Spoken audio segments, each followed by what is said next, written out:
Hi, I'm Brian Howe. I'm the son of Posey Hairston, who works at Checkers Elementary School. I was a former student there, and I've been requested to read you guys a book.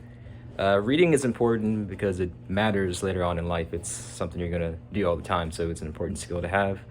I know you guys want to know a little bit about me. I currently work as a congressional analyst at the Department of the State in Washington, D.C. So the book I'm going to be reading today is called Corduroy. This is a book I read as a child, so let's get started. So Corduroy. Corduroy is a bear who once lived in the toy department of a big store.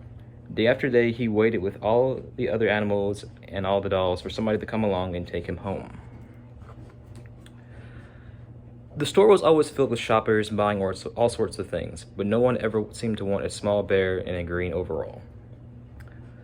Then one morning, a little girl stopped and looked straight into Corduroy's bright eyes. "Oh, Mommy," she said, "look, there's the very bear I've always wanted." "Not today, dear," her mother sighed. "I've spent too much already. Besides, he doesn't look very new. He's lost a button to one of his shoulder straps." Corduroy watched them sadly as they walked away.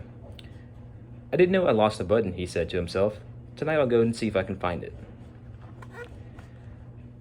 Late that evening, when all the shoppers had gone and the doors were shut and locked, Corduroy climbed carefully down from his shelf and began searching everywhere on the floor for his lost button. Suddenly, he felt the floor moving under him. Quite by accident, he had stepped onto an escalator, and up he went. Could this be a mountain, he wondered? I think I've always wanted to climb a mountain.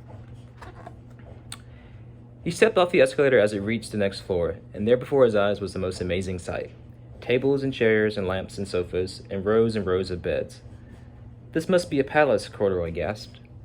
"I guess I've always wanted to live in a palace." He wandered around admiring the furniture. "This must be a bed," he said. "I've always wanted to sleep in a bed." And up he crawled onto a large, thick mattress. All at once, he saw something small and round. Well, here's my button," he cried.